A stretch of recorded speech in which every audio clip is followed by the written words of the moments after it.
Hello, everyone. Welcome to another episode of Northern Lights Canadian Women in Tech and Business, where we highlight the journeys of trailblazing women shaping Canada's future. Today, we're honored to be joined by Chief Kelly LaRocca. Chief LaRocca has led the Mississaugas of Scugog Island First Nation since 2013, following a career in law and a degree in philosophy.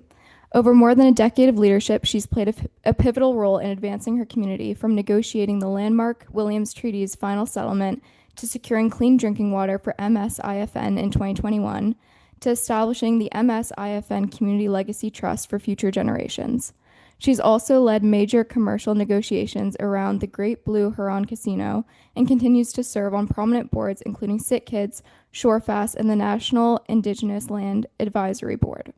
Through every role, Chief LaRocca brings a deep commitment to Indigenous sovereignty, long-term nation building, and community wellness. Chief LaRocca, thank you so much for joining us today.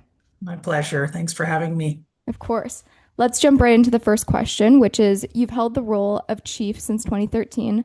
What were the earliest leadership lessons you learned when transitioning from law to politics, and how did they shape your approach as a community leader? That's a great question. Thanks, Berlin. I um, I had a piece of humble pie served to me pretty early on when I was elected. I was in law, as you mentioned, and comfortable with my identity in that respect. And when I went into politics, especially community politics in a smaller setting, I grossly underestimated the value of people knowing your family and knowing your history. So when I was in the city, away from my First Nation community for so many years, I didn't realize that being away from my community for so long was going to impact my chances of getting into the council at the sort of ground level. And when I submitted my name for leadership, I kind of made the assumption, oh, I'm going to have a good, pretty good time of this. I've been away to school, I've practiced law. It seems that they should think I was a good candidate. I felt fairly confident. But what I realized was I couldn't be quite so overly confident. So I ran on a by-election against a woman who had lived in the community her whole life. She had not been, formally educated, as it were. She raised a family and did a great job of that.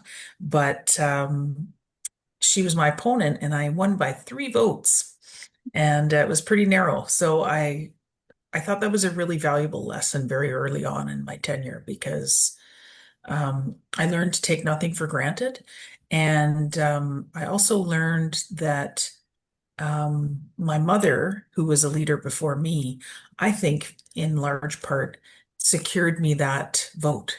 Mhm. She was no longer with me at the time. She'd passed on. But I always say I'm not a hereditary chief, but if my mother wasn't a leader in the community, I doubt I would have been elected in because they knew and they trusted my opponent at the time, Jean, her name was, and they had lived around her for so long and trusted who she was.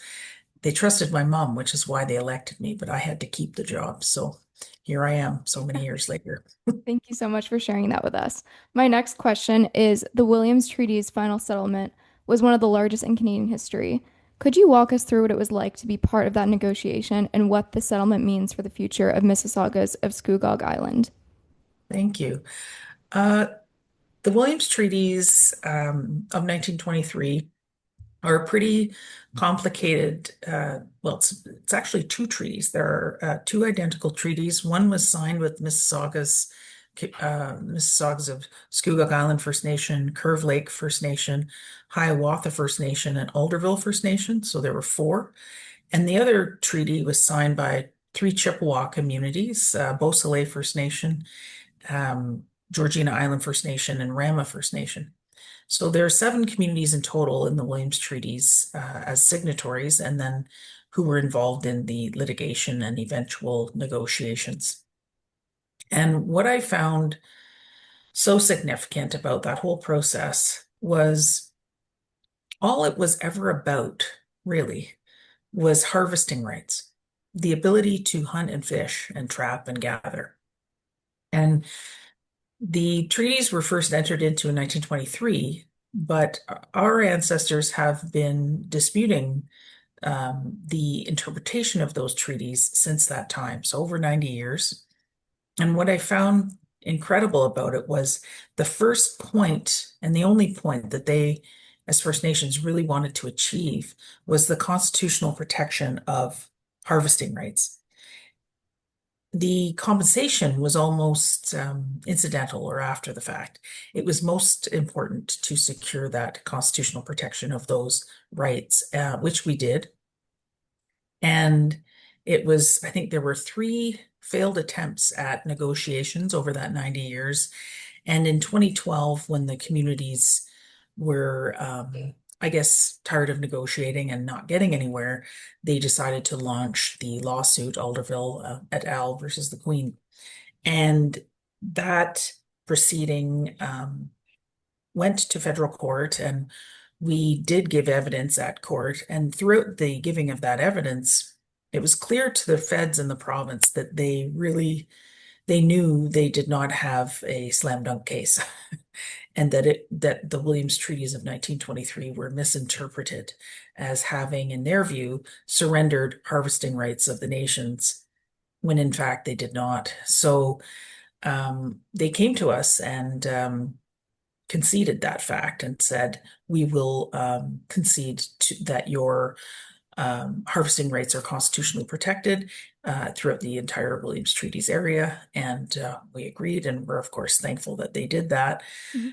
having had some very successful evidence be entered on the record. So we decided to enter into basically a lightning, lightning negotiation over a year period.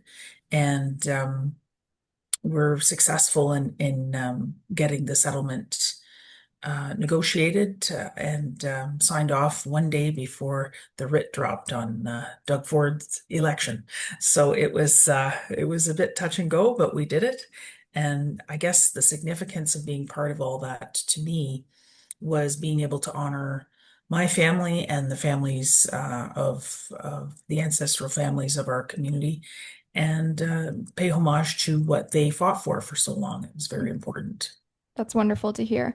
And I think this also leads perfectly into my next question, which is that clean drinking water was secured for MS-IFN in 2021, which was a milestone for many Indigenous communities. What were the biggest challenges in that journey, and what did the community mobilize to achieve it?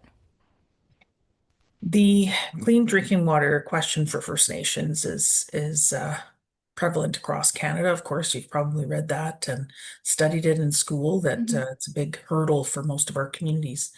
Many of the communities have no infrastructure. Many of them, most of them have inadequate infrastructure, and that was the case for Scugog. So we were on a journey to update our existing infrastructure for many years, since I would say the 90s. And we were on periodic boil water advisories and then a permanent drinking water advisory as of 2008. So really, it's been an issue since the early 90s.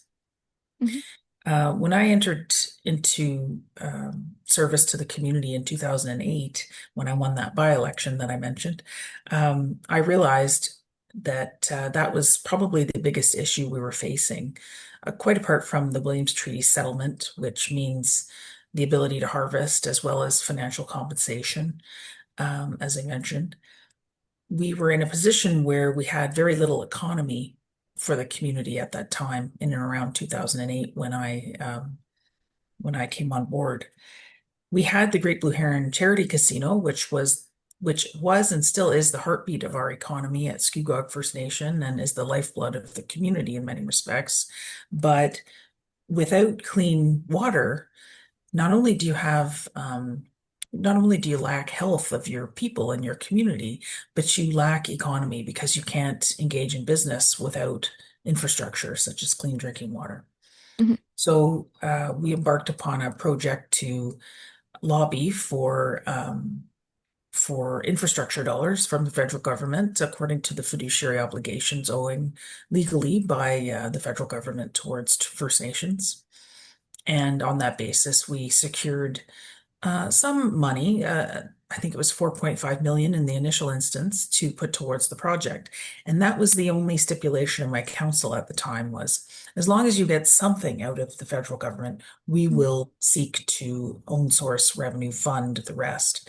So that was good enough for me Mhm. because I knew as a small community near in southern Ontario, near Toronto, that the federal government was not going to look at us favorably when it came to comparing us to other communities in the north who were so underserviced and had such lacking infrastructure Mhm. and did not have gaming.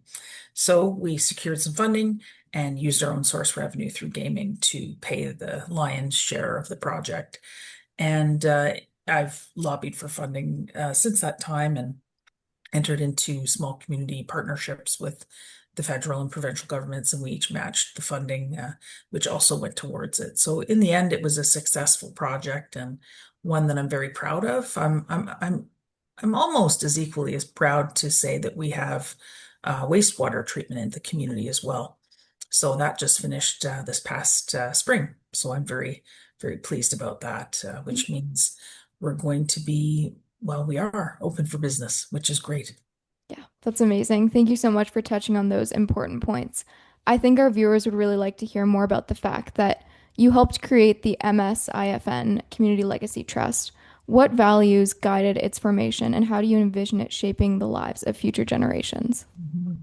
Thanks, Berlin. I'm really proud of that trust. When First Nations generally speaking, when they settle a large treaty settlement or lawsuit grievance, it is often anticipated by the members of the community to be that they will be compensated for the loss that they suffered themselves as individuals. And what there's immense pressure against chief and councils, actually, who are, I wouldn't consider myself a politician, but we are in politics in the sense of being elected, also in the sense of being the author of how resources get distributed or allocated, as it were, which of course would be done in accordance with community wishes. If you have a listening ear, that's how you would generally decide to allocate resources. So we went to the community and we had, I would say, the typical amount of pressure to distribute the settlement amongst the membership. But we felt that that would be um, not, I'll say short-sighted. I mean, I don't want to be judgmental about our members wanting that because First Nations people have historically been kept out of economies, so they don't understand always the way that the financial system works.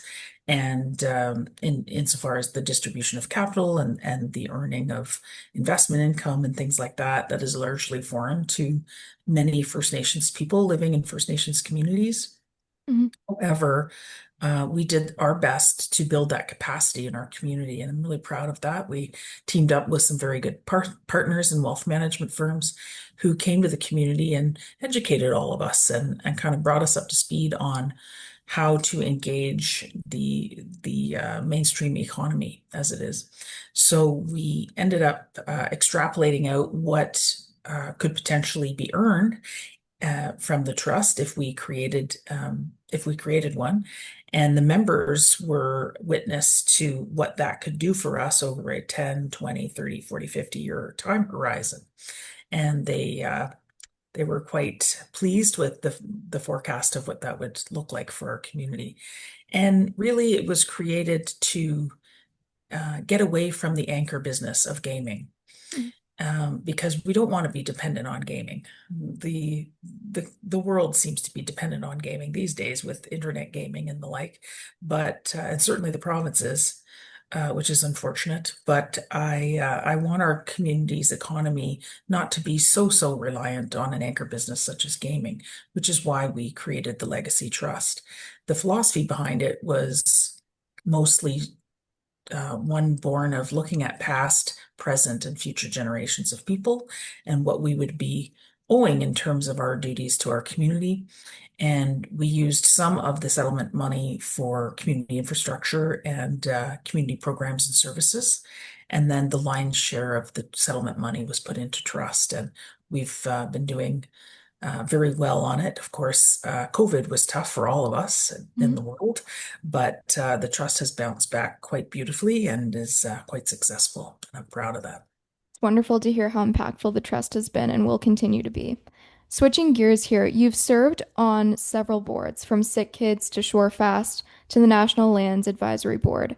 How do these diverse roles inform and expand your vision for Indigenous leadership across Canada? I've had the benefit of getting to know so many different people through my board work, and life as a chief is a very busy one. Uh, but I've really tried and managed to make time to do extracurricular board work in addition to my role as chief, because I feel that through the relationships with the people you meet on boards, who are often quite diverse, you expand your horizons. And certainly that's what's happened to me serving on Sick Kids. I've gotten to meet some really diverse people who I otherwise wouldn't have had occasion to meet, probably. Um, and their skill sets have each taught me different things that I can bring home to my community and um, try and apply those lessons more practically speaking. Um, Sick Kids is an important place for me as an example because they saved my brother's life. So hence my initial interest in getting involved. But what I've really come to realize is, I'm interested in the interplay between government and healthcare systems. I'm interested in good governance at the hospital level. I'm interested in which Sick Kids has plenty of that. It's an amazing place. Um, I'm interested in Indigenous health programs and how to make families from diverse backgrounds feel comfortable within the healthcare setting, which is challenging when you have a lot of diverse people from different places across the world. You want to make sure that they come together and feel that they're part of something unified and something larger that they can rely on, which I think Sick Kids has done a pretty beautiful job of that. So I'm learning a lot of that and offering some input there as a board member from an Indigenous perspective, certainly. Um, my work on ShoreFast, I'm actually not on the ShoreFast board anymore. I served my term out or a few terms, and really enjoyed my time there. I've met some incredibly brilliant and influential people through that board who have been very dynamic in the business world, in particular the tech space. But they're also doing really great community economies work and trying to figure out how to act locally, but think globally and connect themselves with the larger environment outside of themselves. And I really feel that that is something that I've been able to take home and apply at my First Nation community. How to think more locally about your people and serving their needs, but behaving, I guess, in a sense, or governing yourselves as a more global citizen and figuring out your larger impact on the world. And I think that that's been a great lesson. I sit on the National Lands Board that you mentioned, and that board is fascinating because it's all about how to empower First Nations to basically self-govern their own community First Nation lands within those boundaries, but how to create good governance and lawmaking, which is kind of right up my alley. So that's what I've been doing on that board. And I serve as well on a tribal council and an energy company board, Minogi, which has been fantastic. Minogi is doing beautiful work in the energy space, seeking to, I guess, um, flex a little bit in terms of the rights that are owing to First Nations under the law and how we can deploy those rights into economic development arrangements that benefit First Nations. So I'm really excited about that work too. That's been more recent in the last couple of years, which is why I had to leave Shorefast because I wanted to dedicate my time to that energy space a bit. So That's that's what I wonderful do. news. Yeah. Thank you so much for sharing that. It's amazing to hear how impactful these experiences have been. I'm really interested to know MSIFN's success in negotiating commercial agreements for the Great Blue Heron Casino was pivotal. What lessons do you think other First Nations can learn from your experience with economic development and sovereignty?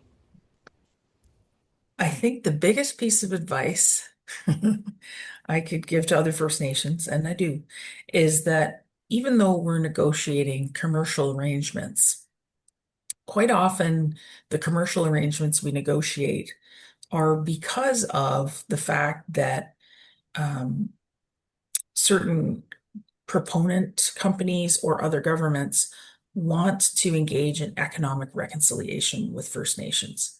I mentioned earlier that First Nations have been kept to the periphery of economy. That was by law and by design for many years. And I mean, there have been ample PhDs who have studied this and historians and political scientists who have studied this fact. But because First Nations were kept to the periphery, they're almost kind of behind the eight ball, as it were, to try and catch up with everyone else. First Nations have an incredible desire to be self-sufficient and successful and healthy. So we're really trying to ready ourselves internally as First Nations to respond to opportunities that might come with other companies or other governments who want to look at business development, yes, sometimes resource development, and what that can do to empower First Nation.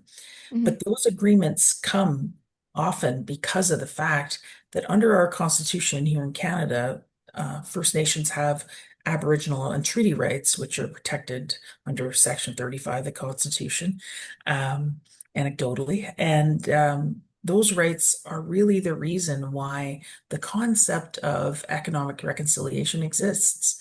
Because if we didn't have those rights embedded in the Constitution as they are, it's likely that history would have kept on keeping on, meaning First Nations would have been left behind in terms of the economy.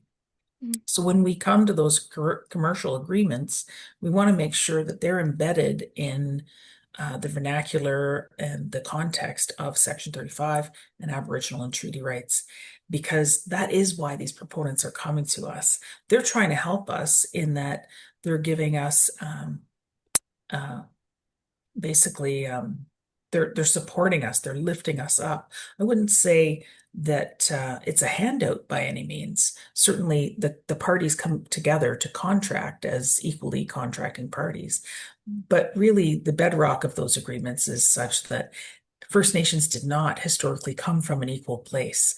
And I think it's important that all of those commercial arrangements are in that context because um, it allows for, on the company side, the shareholders and the boards of directors to say, okay, there's a reason why we're engaging here and trying to support First Nations when instead we could conceivably go and do business with someone else. Mhm. So they're helping First Nations from that end and being good corporate citizens, and First Nations feel that their rights are being respected, hence why that relationship is coming together. So it's kind of a win-win on both sides. And I think that's really important always to remember, and it's a bit of a drafting exercise for lawyers, but I do think it's really important to keep the context of those whatever business arrangements come to be made within that Section 35 vernacular. Thank you so much for sharing that. I think it's so amazing to hear what a positive change you're making in this community. My I'm next trying. question, my next question is you studied philosophy before pursuing law.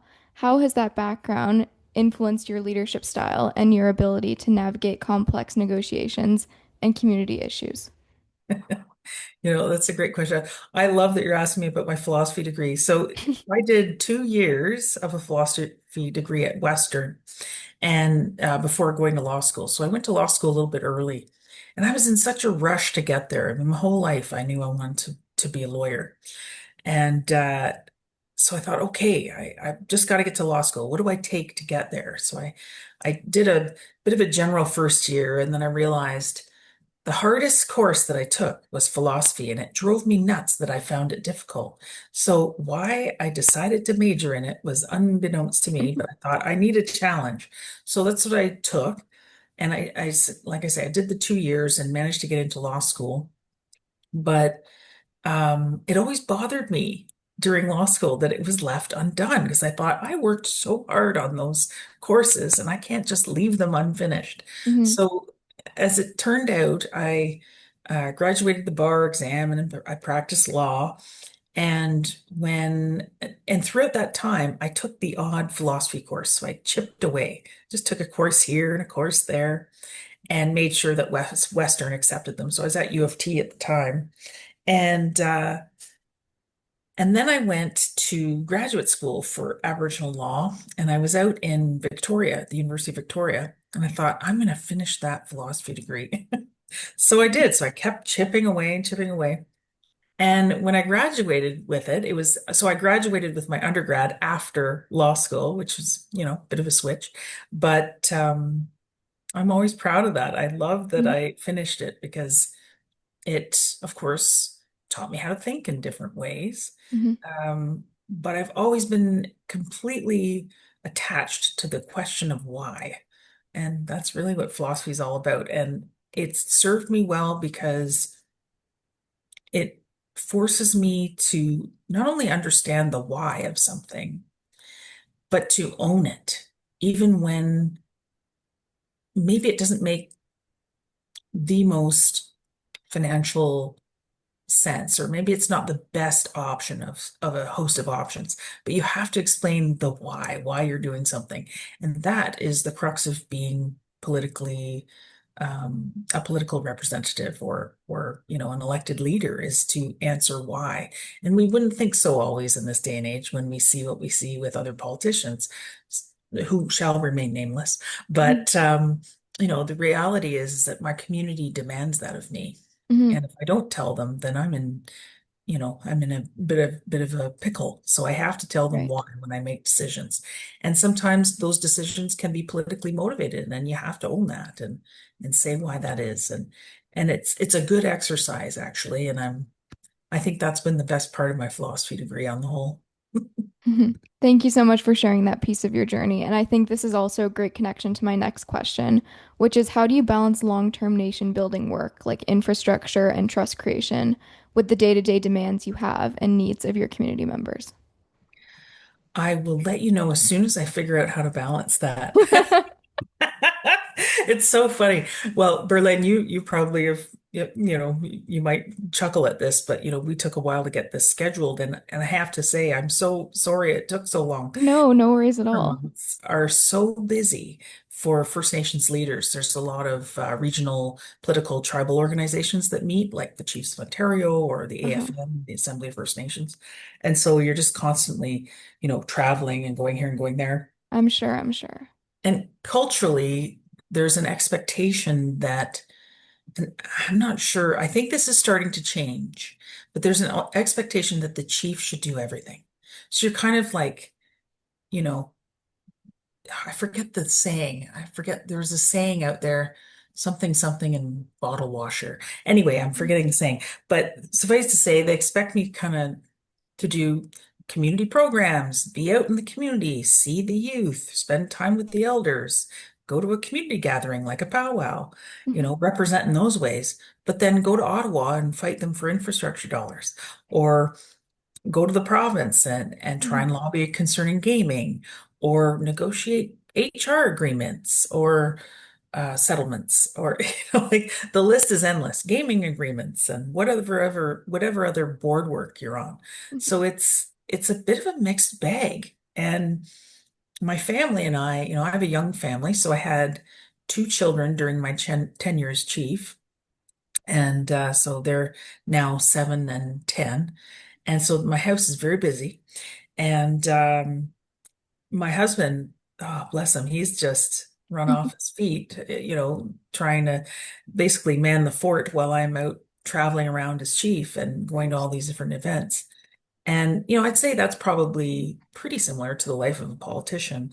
But politicians, generally speaking, don't sort of roll up their sleeves and start drafting things or draft their own communications or their own speeches or, you know, so there's a lack of governance infrastructure around chiefs, and they're kind of expected to do it all anyway.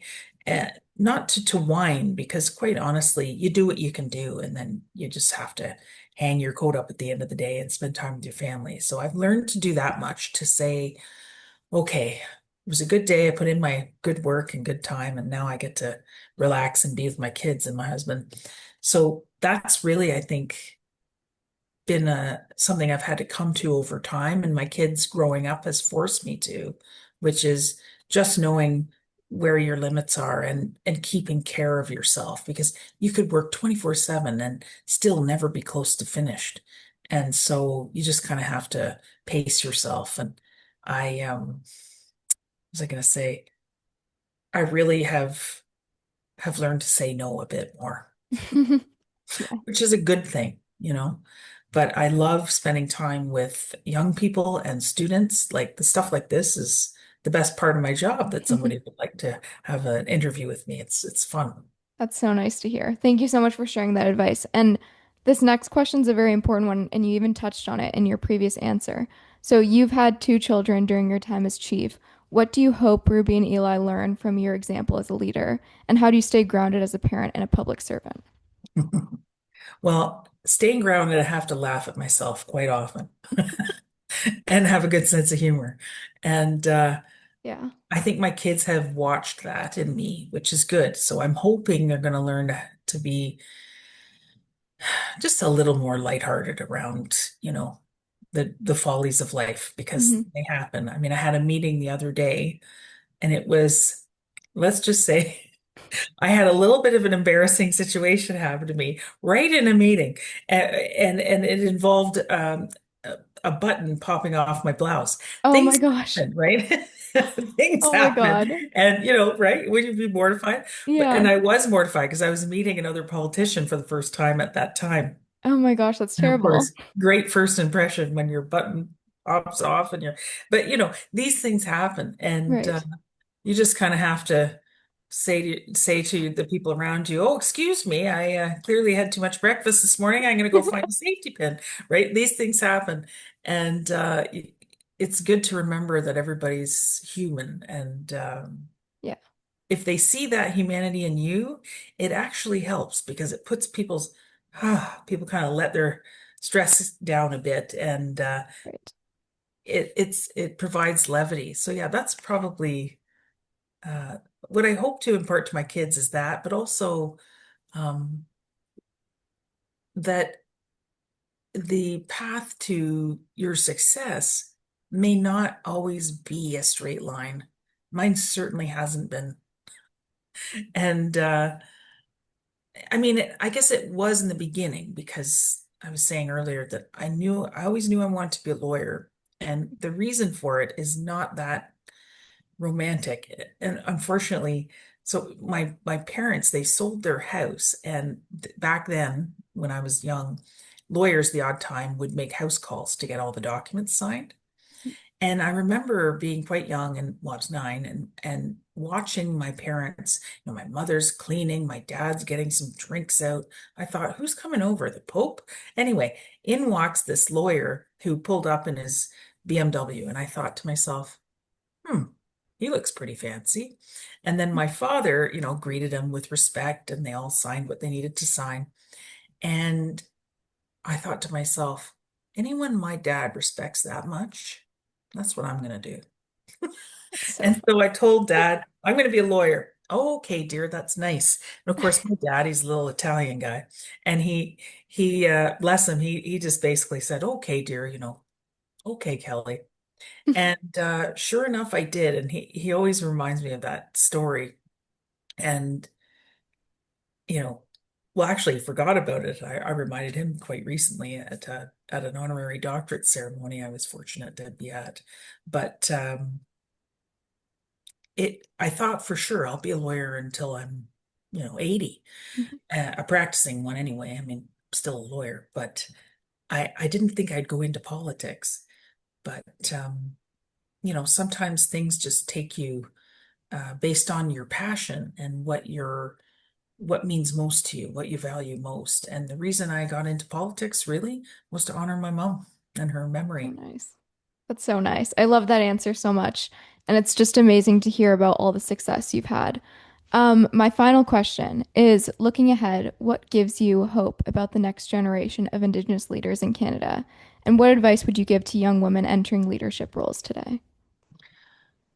I think the hope piece comes from the fact that our people are more educated now than ever, um, more formally educated, but also coupling that with the reclamation of culture.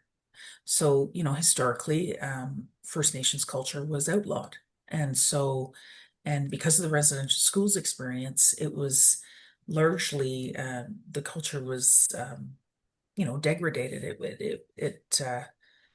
It was prohibited. And so the passage of culture hadn't really been, as sound as it would be in a healthy sense. So now Indigenous people are involved in cultural reclamation, and that involves many different things. It could be learning the language, harvesting and hunting, or it could be learning different cultural ceremonies, or just visiting with Indigenous elders. Even that simple act is a form of cultural reclamation that was not originally designed to happen when the colonial effort began. But I think that's what brings me hope is that our youth are just unapologetically Indigenous. They just are who they are. And that means that they're confident, that they don't need to apologize for who they are if they want to dress in regalia or speak our language or know our culture while practicing law or whatever the Mhm, case. They can do that. And it's just easy mhm, or easier. mhm, And I think it'll continue to get easier for our youth as the generations go forward. So that's the hope piece for sure. mhm. Chief Sorry. LaRocca, thank you so much for joining us today. Your dedication to community wellness, Indigenous sovereignty, and building a lasting legacy is just so inspiring, and we're so grateful that you could join us today and share your story. Thank you, Berlin. Thank you so much.